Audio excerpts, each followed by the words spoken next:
Nenchitegana embalanga bakola bavinga sex. Nabasanga nga bavinga sex. Ewuwo. Oba.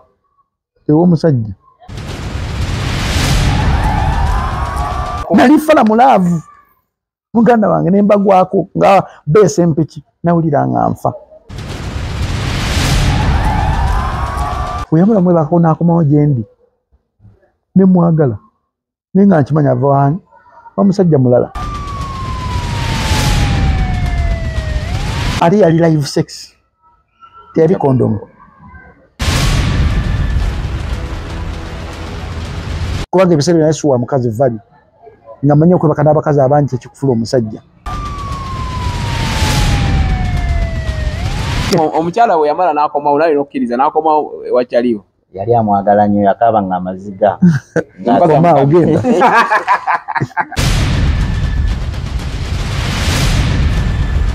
Tegeza Uganda enja tujagala. Because yakola amateeka ago. Tetwaliyo nga agakola.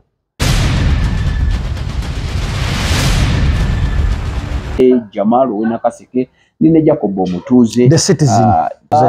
Nga tuvudde ku nsonga y'abayimbi njagala nkutambuzeko ko katono nnyo ku millions obuwumbi obubiri obwo balira mu mmotoka ziri ennya ze baagabira abaliko basipiika ba parliament.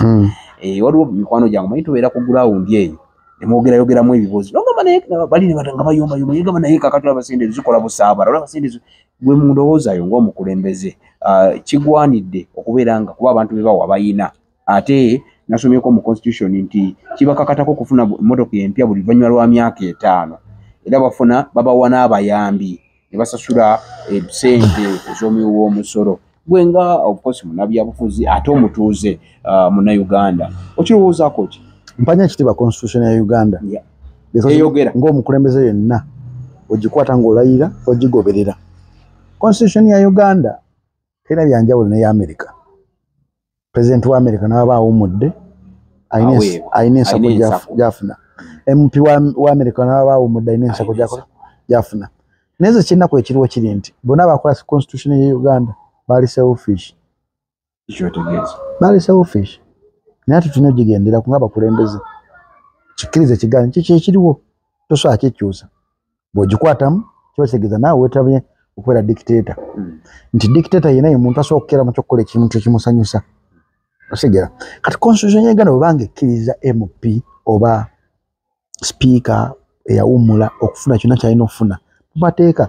Nange ngoberera ku government mulimu ebintu byenzikirizibwa okufuna ng'okunsasulira ennyumba bakanze ndi bulala sibikola nabigaana ebyaddala n'omusala gwe nfuna naguwa omuntu ali eyo yagenda nagenda musaba akalona agamba bana byabufuzi mwena kyekimu muganza okulala nsimu ndi munabyabufuzi wanjawulo omusango wange jangu bagukuwe ogumuwa buli mwezi agutwala okitegera nti mulimu ebintu byendaba nga abantu babiti sente woyina nnyo okugabisa obusala gwo ndi mwavu ndi mwavu eyeepanka andi mwavu eyeemanyi kyova okola tujja kunsanga nga onsanze simanyi ndina omugagga gundi simanyi ne mukuba kyeyo alina ssente gundi simanyi ndina omusawo gundi tojja binsangamu ebyo simanyi nkuba gundi oluseke never.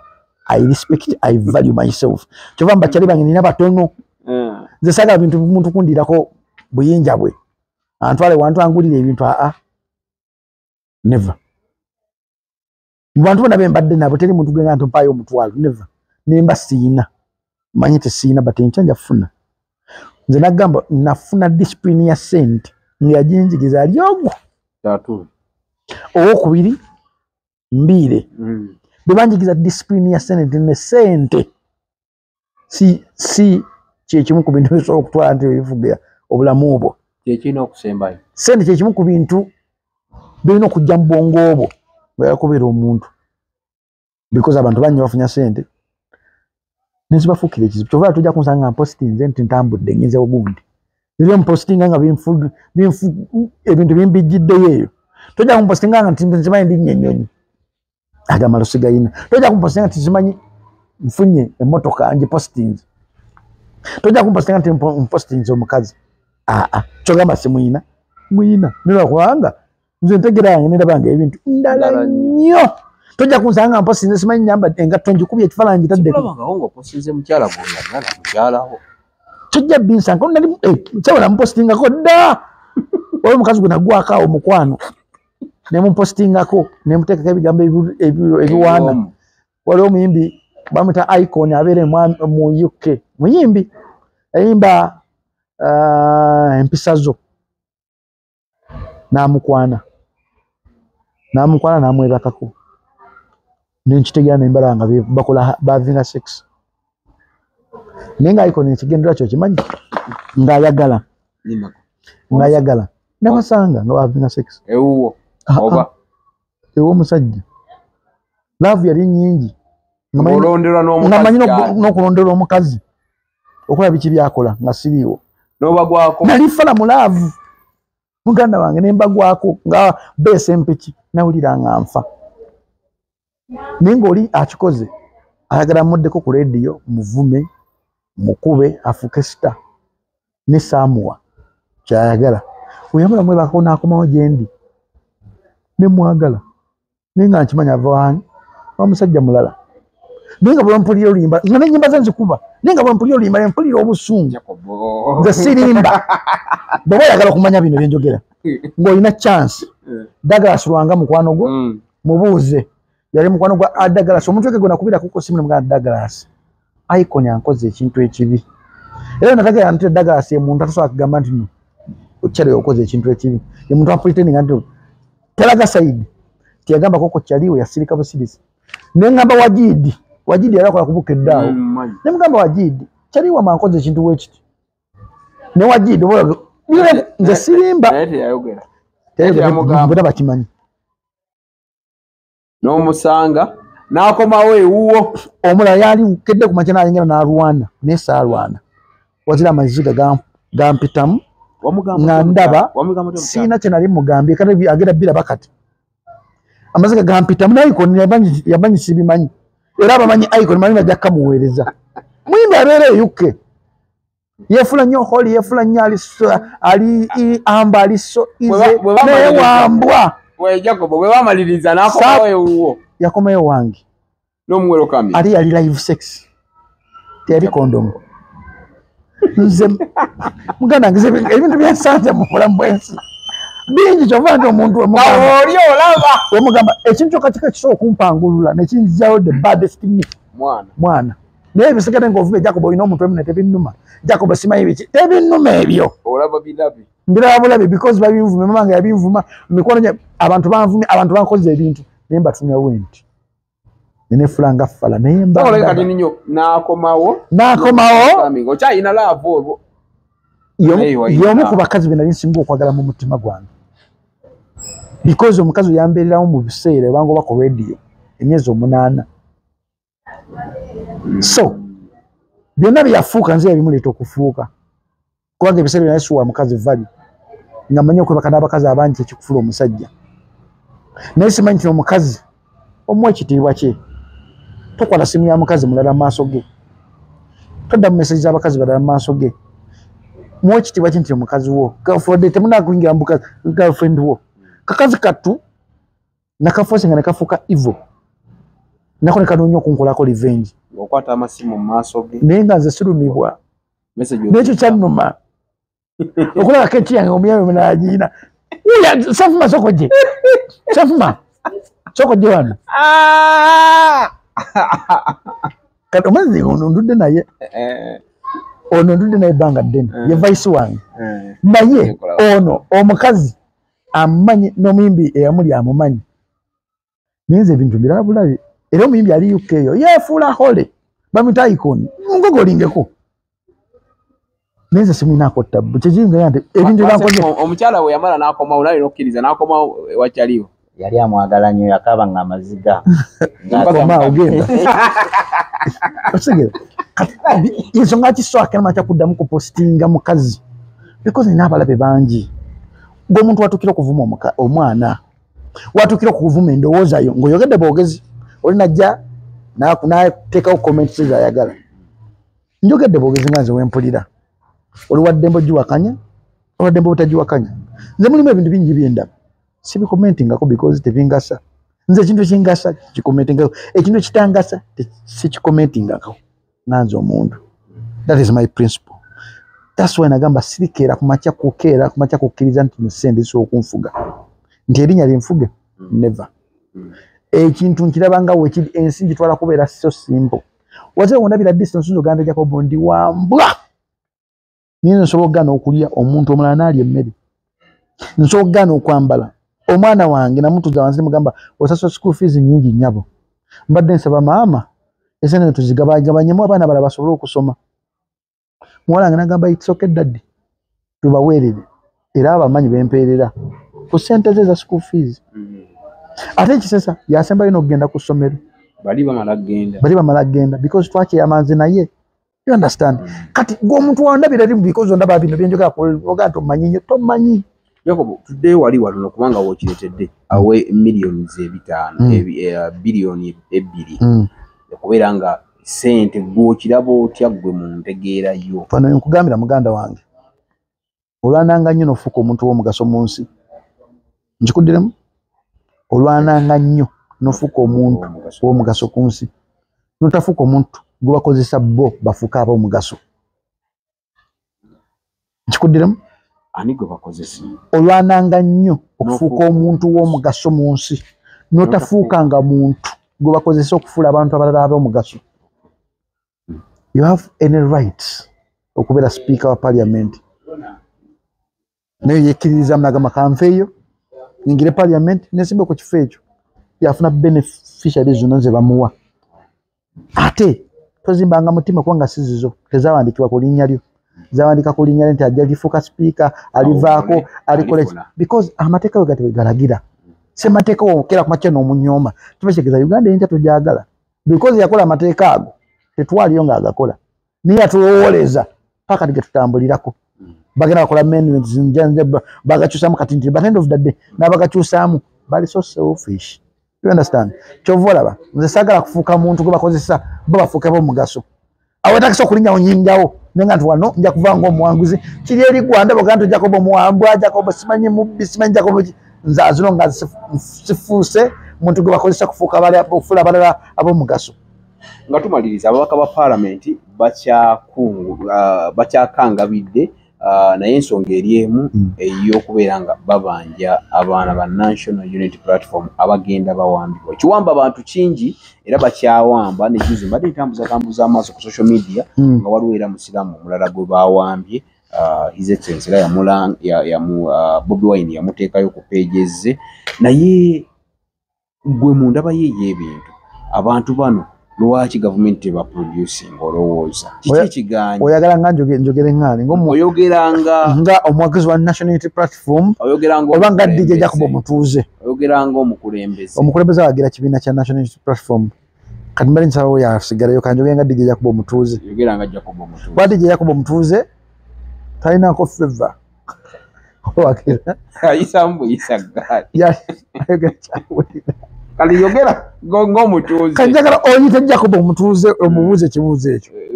Kati mbuuza Jacob Mutuuze entegeera ye gyategeera lwaki abantu abo tebaba producing. Wala ne dictator alina olunaku lwajjukirirako abantu be. Wabwaka nkujjukizemu kati nnyo ojjukira bannamawulire twa meeting president juzi waliwo omukyala yali akola mu kitongole kye ekyamawulire n'avaayo bamukyusa juzi nategeera yavaayo n'abuuza bamuyita Sara n'abuuza n'akutegeeza omukulembeze w'eggwanga n'amugamba Your Excellency munnange waliwo omukyala bamuyita Olivia Lutaaya omukyala oyo yasibirwa mu court martial naye ekyakisinga otwewuunyisa nga president awulidde kipya nga tamanyi na kumanya nti Olivia ali mu court martial. Essaawa zino nkubira Bobi Wine atakwata simu zange nenjagala okumitega Bobi Wine nebinnemesa simunyiigira kubanga musajja wattu ayinza okuba nga tabimanyi nabbimanyi nze olunaku wenakeera ku makya nenumba Museveni nemugamba ebintu byange bye nali njagala omugamba nebanga bampa essente n'azimpa mu bigambo Notudde eno agamba ale munaye vuga ogafuna ko 5 ku kina. Nagamba siriddamu kunyega President Museveni kandi ninde President wange ajja. Muganda mulimu ebintu ebyo President abimanyi. Chikize kiganda. Nkubulira mulimu ebintu. Nyensi ene kuva mu mikono. Jacob kati yogera nga Jacob. Nyensi ene kuva mu mikono njogera nga DJ Jacob mutuuze. Nyensi ene kuva mu mikono. Mulimu ebintu byotamanyi. Byotamanyi. Okimanyi mu National Unity Platform mulimu kyagwanya ebintu bibya tamanyi. Ndi kadi bazitundanga. Bikolebwa. Nga kadi bazitundanga. Nga takimanyi. Ninga bantu bagulanga kadi za noob. Ninga kyagwanya takimanyi. Yamanya ekintu yakikola kyakutaasa Uganda yencha. Ninga abantu abali mu system bakola ekintu ekyo. Ninga takimanyi. Bwabanga kyagula ngatundanga tickets nga takimanyi. Ne Museveni munenye nti ayinza okuba nga takimanyi. Naye ate ku Museveni ku experience ye musajja awuddisa nnyo. Yefula nnyo fala. Naye nga ate mugezi. Osegera. Kyova nti omukazi we yayimirira n'ayogera. Nze ku lwange manyi ebintu bibiri. Ayinza okuba nga tamanyi, ayinza okuba nga amanyi. N'ebibuuzo ebyo ayinza okuba nga yakimanya bajja kimubuuza. Because President Museveni tusiya muntu gw'ojja okubaminako nti owanika omukono omubuuze. Agwe nga wasobola omubuuza gwe bakuyisa onasobola omubuuza waawano nti ffenna twali bantu abatali mu politics. Mwali bannamawulire. Twali bantu abavudde mu sekita ez'enjawulo, mu leedi ez'enjawulo ne mu TV ez'enjawulo. Abasinga obungi bali ba UBC era baatya tebayogera n'ekyo bo basirika bamanyi wayogera ekyo ekisiru bajja mugoba enkeera kati nze atalina kyakufiira nze nawanika kuba salina kyakufiira bajja gamba mundi tebangobe kati oyo omukyala abadde alaninga social media za President Museveni kati oyo omukyala y'omu ku bantu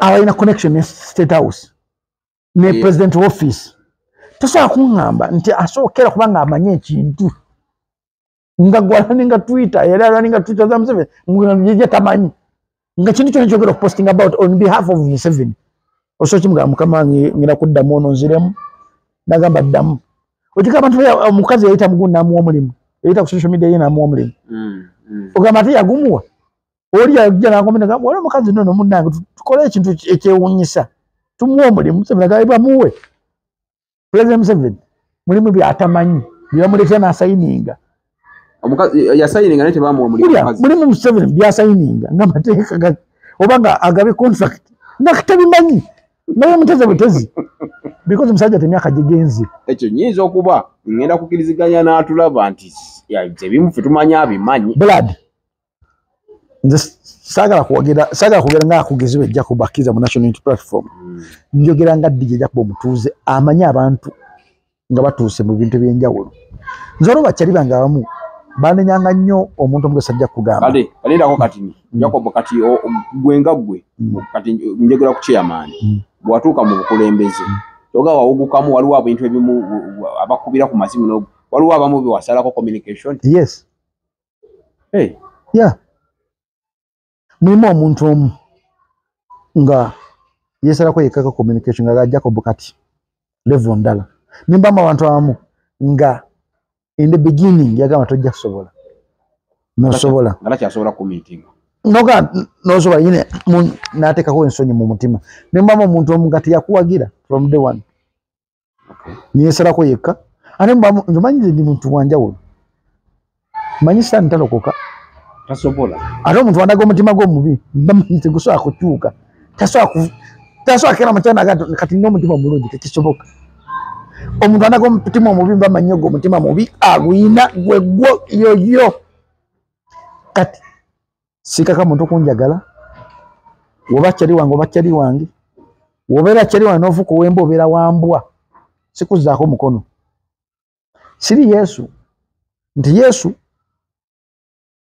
Peter amwegaana Peter mu kumwegaana n'agenda mu kusaba eyo Peter najja atemako omukuku omusajja okutu ng'ate ebiseera ebyo okwata ku musirikale kaba kalabba oba Yesu yakola yagenda n'akwata okutu n'akuzaawo Peter ndibadde amusooka n'okufa naye agamba Peter tojja kunjako buyinja nazzaawo okutuka omusajja kati ono gwatemako okutu nga tasobola agamba nti omusajja ansamyeko okutu ng'alina kuleka Peter akole ki okitegeera kati nze omusinze Yesu nze siwa muntu second chance I give you one chance.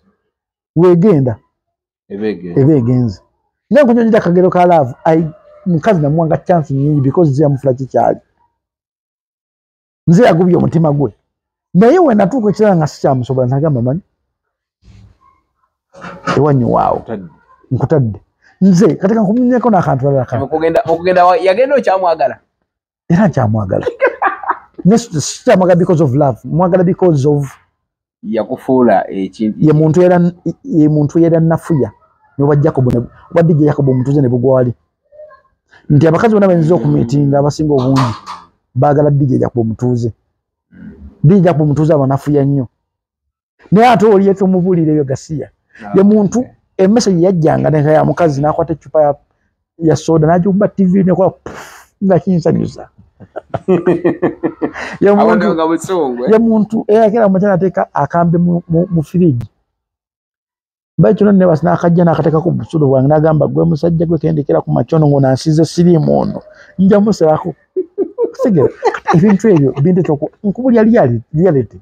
Nakasa mu fridge. Ne kanyoga bulungi nnyo n'ongwe ekikoko bulungi nnyo ogweri. Ayakubonereza. Twefiridde eyo n'alita akambe n'akateeka ku musajja ono agamba ha! Kati mbwa gwe. Senga omusajja buno nkera ku machanga bunsize sirimu. Twantu nja busala. Nakambe. Buli story na jenjogera about love, about TikTok yange eva mu true experiences zange. Ng'omuntu. Owera ku byaddala. Byaddala ebadde mu bulamu bwange. Kyemmanyi abantu abalala bibatuukako samwawo. Kati webanga byonna byenjogera biri about my life. I value my life nowadays. Edda nesiwa kitiibwa bulamu bwange. Nasifa na kutiibwa ku mikono kati nondera mu mikwano nga nti omuntu oyo wambwa. Togande kubeera mukwano gwange. Kati mulimu abantu abamu abasuubira nti nobeera chairman. Ngera kubeera n'amalala ne nakyusaamu kintu ekyo. Dress code yange yakyuka naye bisigadde nze akyali oli. Era wonsanga mutano nga nkuba music wange mu moto kwenzoga ono simu kulembeze simu. Nga motoka ye Jacob oli sikyuka. Kinakyusaamu kye kintu ekyo. Dress code na mpisa zange. Eziri zaali zitya. Ayya. Nali seguya. Ate bukulembeze olina okweguya. Nali siwuliriza ate obukulembeze olina okuwuliriza. Naye saagala kumanya naye ate obukulembeze olina okumanya. Nze neewunya okumanya nti nafuuka ffala. Waliwo omukazi ali mu kisigula eyo baamuyingirira. Saa 9 nga ndi ku WhatsApp. N'akuwandika message nga teri muntu amuyamba. Nemukubira simu nga mundagira woobeera. Nengenda ku police nentima omusirikale nengenda netumutaasako ababbi. Kati mbavuga emotoka nga zirene nga decha kubafuuka ffala. Kati mbira omikola byaki. Otegera nti already oli mu bukulembeze. Obukulembeze bandetera okubanga ebintu ebimu nso bitegeera. Nti ebintu ebijja ku division, ebintu ebiva mu government, ebintu ebikolebwa mu system za government. Okola kutamula gamba ninga bikolebwa. Otegera. Kati abantu njaganye buli muntu ina afukako omukulembeze. Osanga ono wa value MP wo golonda. Osanga ono wa value speaker golonda. Osanga ono wa value omuntu abeera ku ballot paper. Osanga ono wa value S1 wo. Nti atudde ku kyokya. Alina okubeera alert ku kyalo kyonna kyonna okumakinga sure nti no mwena mufuna security. N'atambula saa 8. Gwe kati mulimu ebintu byenkola. Nze so akutambula n'abaloko defense kiro. Kati mbikola. Nina ekyalo kyange kibeere ne mu nfuufu babeerako babba ekiro. Niwe wanti nkwata gambo tusindikako kooti. Ekiro ntambula. Kubanga nzaka kulira security mbuna mwaya. Niwe ntambula n'abaloko defense.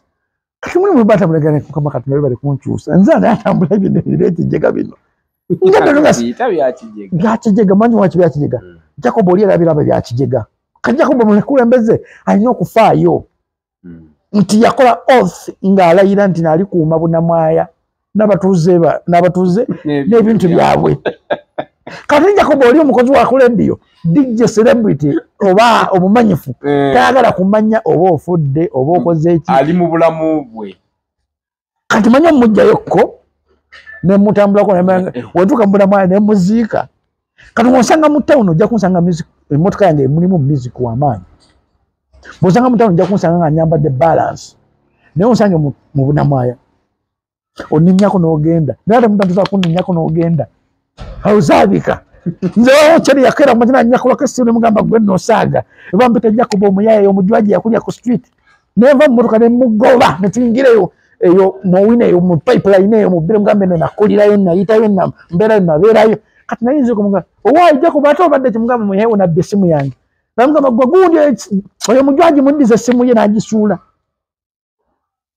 walojja ku bujja okumusanga ng'asoofunye ekikonde naye nesisobola oli mukulembeze yes kisenjawulo ekiriwo naye ate okubeera omukulembeze kikweta okufuuka omuntu abatali bakulembeze si bantu yes because omuntu osobola okulya obulimi bw'omuntu omulala bwebanga oli muntu nga tosobola kulya bulumi bwa muntu omulala toli muntu anti si buli omu Jacob nti agenda beera mukulembeze ekitufuula abantu okwawukana ku bisolo ne ku bimuli ne ku binyonyi there's what we call sympathy katonda gyateeka mu mitima gyaffe egamba nga sinaba kupostinga kintu kino nga sinaba kera kumakya comment nga kintu kino singa abadde nze omukulembeze amanya ebyama bingi atasobola kuvaayo ebyogera nzikuga nti abanupe bankuba muno n'ekibiina nkikiririzaamu bakusabula nosanga wanupe nga meeyo oba nga gundi nga kuba nakwata akazinda nayogera ebintu byotakolanga nako toli muganda simaye bakwenda bwenzi okisirikira nekikuluma nogamba kunsanga nga nze Jacob oli azali badekati noga nti bananda babatya ngenda kulwana n'ekyagulanyi ensi emwagala n'okigumira n'okimira nekikumira mulimu omuntu gwotukako nakuvuma noga kandere kankoleko ekyobubanda n'omulumbe wakaawe n'otula mu nyumba nemugamba mwana blood story ekimwana ni Jacob gwempulira ayogere ngatuno mwahofuwa nze Jacob yoyo ndekera mwana okuntambulirako ebyekijegajega byebyo mwana n'omulumba n'omulaga the other side Jacob gwatamanyi gyatamanyi kati omuntu ajja kusanga ku video nga manyi Jacob ndi mukakkamu ng'oli mukakkamu ndi mubaana ng'oli mubanda ndi baddest obeera baddest kyova nze bya Allen Skili byanumanye byankolako effujjo nanetulula mu bantu mwana ng'akutte emibba naye nga nti kyalo Allen Skili mwana musinga omukulu ekyokulalamu ndabye ennaku nnyingi nnyo okulaba okola nti falo ono mwana ankola bwati nawulira obusungu nange ndi omwana yakusanga oli mukulembeze yasanga nga nyambadde ng'omukulembeze naye gajja kuba kakkana kulinga down kankusese nagenda okuwandiisa okufuna emmundu pisto naye nagizaayo wewandiisa ogifune walinamu mwoyo nagifuna nima newandiisa negizaayo era Allen Skili weyanneetoole nayina pisto mu motoka naye naku Allen Skili yakera kumakya okunneetoolola enkera nagizaayo wazaayo pisto yes muga mukwate pisto yamu kubanga etteeka ekkukolera kiradde olina okubanga tolina busungu okubeera n'emmundu olina okubanga oli able okutoleratinga okumanyiira olina okubanga oli able okukeepinga obusungu yanneetula wati nga wendi kutuuka mu motoka erimu emmundu watono nnyo naye nabigumira byonna naye wagirina yalimu naye nga basinga omuvubuka nankolako bukozi wati ekintu kyokka ekyali kinzigira mu mutwe gwange because yangoberera n'akamotoka alina akamotoka katambulamu akoleramu fujjo n'akasimba emabega wange n'agamba ssebo njagala kwogerako naawe nekyuka mutu nawe nga kalimu akyaba ku butale buno abakunsanga mu biseera biri biraliko mu bbaaya nga tobiŋŋamba ebyo naawe ngobigamba ani nagaa Jacob waabwe omwana nabakukeera kumakya kukola kintu azati nongwe nandikoze ekintu ekyekisinoga omundu yammwe yiiyo nkitadde wagizaayo nga gwe weesiimire era nga nze sigenda kwereetera bizibu kubanga nina obusungu kyovola sikuba mwana wange nina obusungu bungi sikuba eyo mwana wange wankola ekintu neggali yamukyengera nga Mukama nyamba kubanga nina obusungu bungi ensi ngirinako obusungu bungi mpiteninga okubanga ensi sijjayo obusungu bwe nnina mu nze kati Allen Skili weyanneetooloola ekintu kyasooka nga singa nkuba nti nina okudduka nkole kino wekiti naye Katonda yali nange kwolwo yakola byakola n'amaana n'atambula n'agenda wamunyega namunyega twawonsinganya ebigambo nandi coding na yena afuna credit yeje ayagala okufuna ninga mbamugambi biri byakowa bye yakwatira mugundi oyisimanye bouncer ina akwata yo promoter byabadde akola ebyo singa byatuseka mukanzi mukasera ako ngayenze ajjako bola ninga kama katunda baga bannange nkwate mundu ya munasonyiwa sigisobola nenkita so mu bulamu bw'ensi olina okubeera omuntu kyova nti abakulembeze bantu bawerera be batazadde bayamba be batamanyi bakwata ku mukono be batamanyi otegera nandisabye nnyo omunauganda yenna nga tanakuvuma muntu oba mukulembeze yenna afukeko mukulembeze olwa Katonda n'ensi yange aisalutyo tekyabadaza ku Masaka Road, Chiwawo ku Mityana Road, Busunjo, Baka, Mende Kohima Road, Bombo Road, Gayaza Busiika, Gayaza Kayunga n'okwetulula Mukono yonna saako mu bitundu bya Uganda ebyenjawulo. Basoloza amayumba g'abapangisa era nga bazimba n'okuwa pulaani z'amayumba. Ssentale be bokka abakulaakulanya omuntu wa wansi n'okumuzzaamu essuubi. Weewala abafere leka nkwanjuli Ham Connect UG ye kampani egenda okufunira omulimu ebweru w'eggwanga. Tulina emirimu egy'abawala n'abalenzi mu mawanga nga Iraq, Saudi Arabia, Iran, Bahrain, Qatar n'amawanga amalala mangi. Wano ku Ham Connect UG tutunda n'okugula emmotoka ssaako ne airport taxi. Gwe omwana ow'obuwala olina passport oba tolina, jangu ku ofiisi zaffe. Ham Connect UG emirimu gy'abalenzi nagyo tugirina nga ba security guards, ba cleaner, ba housekeeper. Gwe ayagala okumanya ebisingawo tusange ku FB Tower Building ewa Bakuli room number C03 oba tukubire ku namba z'essimu zino noti 75939386 ne noti 7551559193. Fe aba Ham Connect UG tutuukiriza ekirooto kyo. Oyagala okuteekerateekera omukolo ogw'obuvunaanyizibwa ngenda mu bannaffe aba Top Care Restaurant abasangibwa Nalukolongo ku kizimbe ky'Amakanga wano ku Masaka Road nga balina abafumbi abatendeka obulungi ate nga bateekateeka emikolo egya buli kika. Bannaffe aba Top Care Restaurant bakola ne outside catering saako ne delivery. Emmere ekutuukako awo wennyini w'oli. Kola order yo kati opio kuba ku namba y'essimu eno bakubire ku noti 7 noti emu 28 5525 oba noti 772443 Bannaffe aba Top Care Restaurant bakola omukolo gwo n'otaguddamu.